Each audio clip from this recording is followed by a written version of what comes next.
Welcome back, everybody. Merrill Chandler here. Breaking news. It's our Tuesday afternoon review of what's hot, what's not in when it comes to lenders, how lenders are moving in the marketplace, and the breaking news of what's happening out there. So we got a couple of great things to review today. First of all, I have to share with you because this comes with a great deal of there's a lot happening when it comes to the reduction of overdraft fees as a way to make banks more borrower friendly, right, and user friendly. So first of all, the Consumer Financial Protection Bureau, CFPB, has been pushing hard on this for months now, and many of the big banks, Bank of America, U.S. Bank, etc., are making a play to lower or completely get rid of overdraft fees. Now,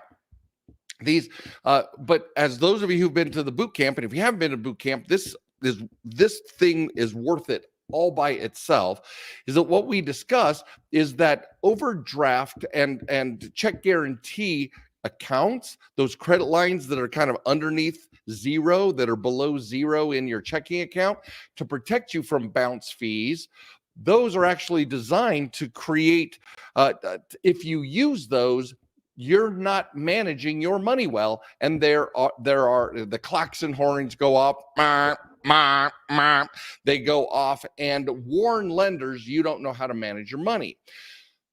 Some people don't qualify to have those overdraft fees, and so overdraft fees are not protected by a check guarantee account or an overdraft account.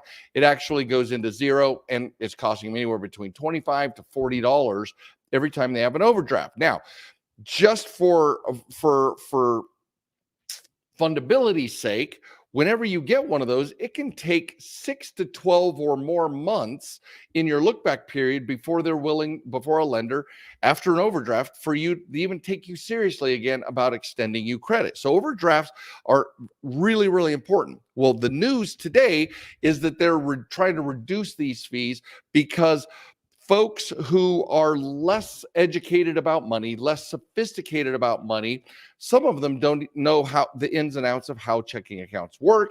And so the least educated are also the ones who have the highest number of reduction of fees because of overdraft. And it's become something of a consumer advocacy issue.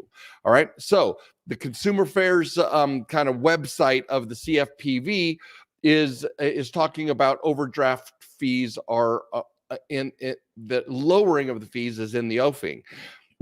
Now, what does that mean to you and to me? For those of us who've ever had, I used to live off of overdraft fees when I didn't know how this system worked. Remember, I'm my own crash test dummy. Well, U.S. consumers stand to save billions from an American banker. Alyssa Klein did an article at American Banker where she kind of went through how much money is actually being spent in all of these, and it's over $15 to $17 billion per year in that banks are collecting in overdraft fees. And so there is a consumer advocacy movement that is actually being engaged and well received by the top tier banks in reducing these fees. Now I want to share with you the story that I had with Glenn Grossman. He's one of my contacts at FICO. I'm working on a couple of projects with him. And when we were talking about implementing borrower education among these banks, he goes, Merrill, your plans are brilliant, but they're long-term plans, because the only thing banks are working on for 2021, 2022, the only thing that they're working on is lowering these fees, getting rid of or significantly lowering the overdraft fees. And I'm like, that doesn't seem a lot for me, but also I own a small business. I don't have 30,000 branches of Chase that all have to change policies and rework the software in every single one of the branches in order to get rid of these overdraft fees or significantly lower the cost. But but he was said that was like one of the number one priorities of the top 40 banks or so, the tier one and the tier twos. The top 40 banks are working on this one single problem, and they will consider it a win if their policies change to meet that. That just seems like there's no room. And he was saying there's really no room in 2022 for the application of any other changes, because this is the only thing they're working on. Totally understand it with the size and scope of these banks, but that just seems crazy to me that that's the only thing they're working on. Speaking of banking priorities, so a part of the American banker ecosystem, there was a banker's priority executive report that was just released for 2022. And what it is the beginning of the year, first couple of weeks of the year, a number of the top tier banks, financial institutions, thousands of financial institutions are polled and surveyed to see kind of where they land. And I'd like to go over some of these priorities. Over 50% of the question was, what are the top 3 technologies your institution will prioritize in 2022?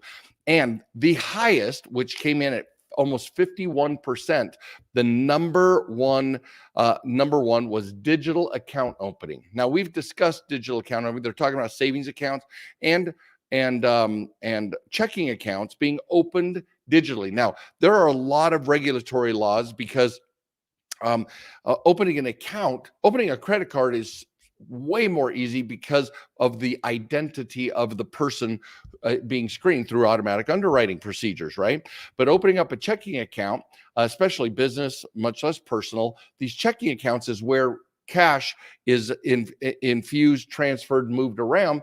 And so there are certain regulations and compliance issues they have to meet in order to make sure that it passes money laundering rules of conduct, etc. But their number one goal was, since everybody's moving their credit products to automatic underwriting, the next priority is digital account opening. And I believe that is going to be very advantageous for those of us in the fundability world, because digital account opening allows us access to open up our business checking accounts from different vetted banks, etc. So that's a big deal. Coming in at number 2 was customer relationship management, right? Sometimes they call it CX, the customer experience. Number 2 at a little over 43% of this pie chart is customer service experience. And so that is where a lot of time and effort is being spent. The lowering of these fees goes towards developing relationships and better relationships with their current customers, right? Those current customers are the seedbed from which new credit accounts, new credit products, auto loans, credit cards, mortgages can be sold. So they want to nurture those relationships. So it's number 2. The next is digital lending. So the third largest piece of pie in this pie chart is digital lending, which is what we have been focusing on ever since you've known me, right? It's all about automatic underwriting. It's about automatic limit increases, and it's about lending digitally without having the borrower to be anywhere near a bank branch or a bank loan officer or bank employee. So those are the big plays that are happening right now.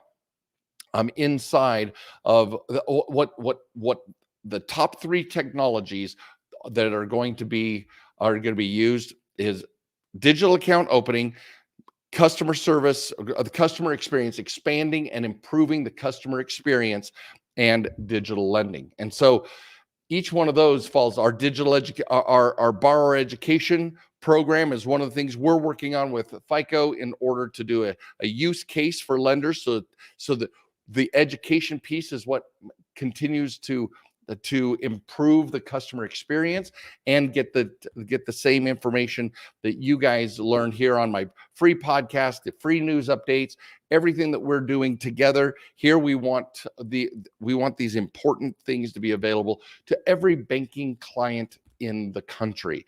And so this is one of the really powerful opportunities that we have here at Get Fundable and Fundability Inc. is that we want to educate and inspire how to use checking accounts, how to use credit, and make sure that we're that borrowers become more and more sophisticated, more and more educated in this process. So now the final thing I'd like to bring up is we've been talking now for 9 months about buy now, pay later, the BNPL, buy now, pay later.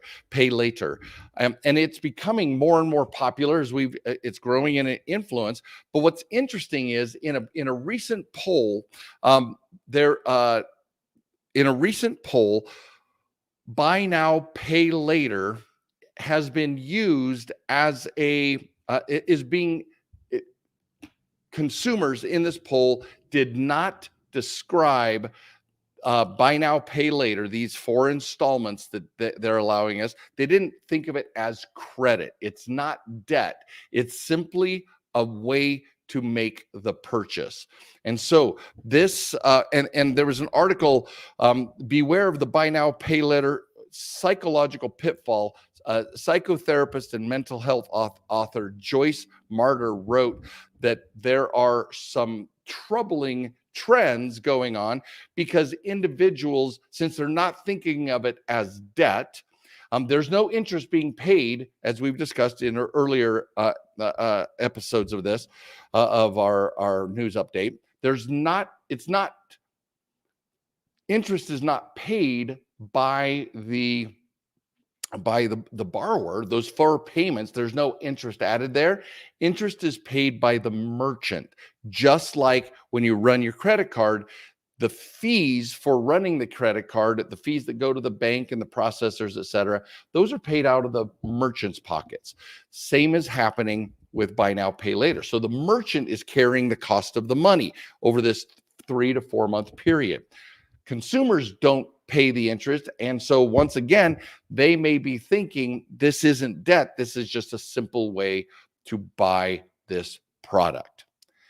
The pitfall, as is shared in this article, and as we have discussed before, the pitfall to the buy now, pay later is that if you keep thinking of it as a means to purchase and not as debt, we may run out of money before we have finished.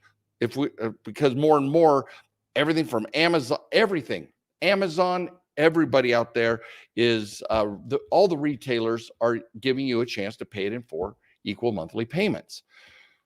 That's going to create a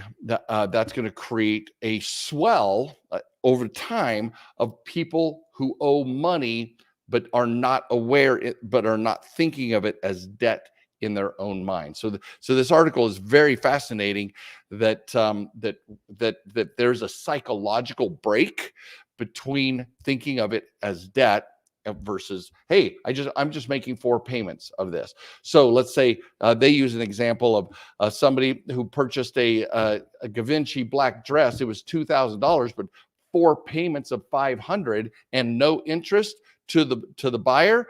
All of a sudden, it's like, I can afford 4 payments of $500, and now in this article they talk about she needed to buy tires. She had a blowout and her tires were bad and didn't have the resources out of cash flow because she was making these monthly payments of $500. The problem was that Jessica, who was the person in this article, she went and found somebody online where she could buy her tires for 4 equal monthly payments. And now it's cascading. These payments were cascading into the future and obligating her in higher and higher debt amounts, right? Because these are auto drafts from your checking account or a debit card.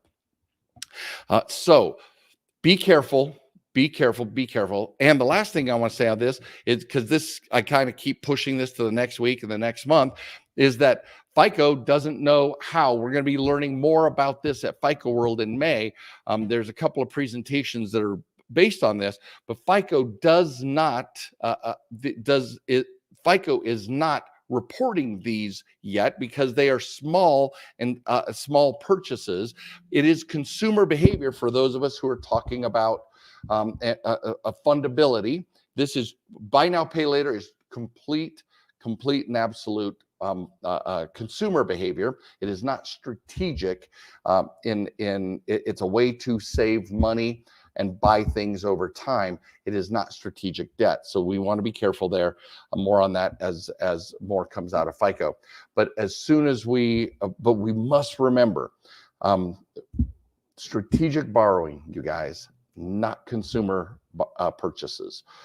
All right, that's all I have for us today. My name is Merrill Chandler, your host of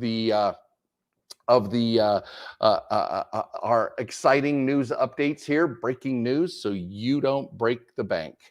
I will see you in the next episode.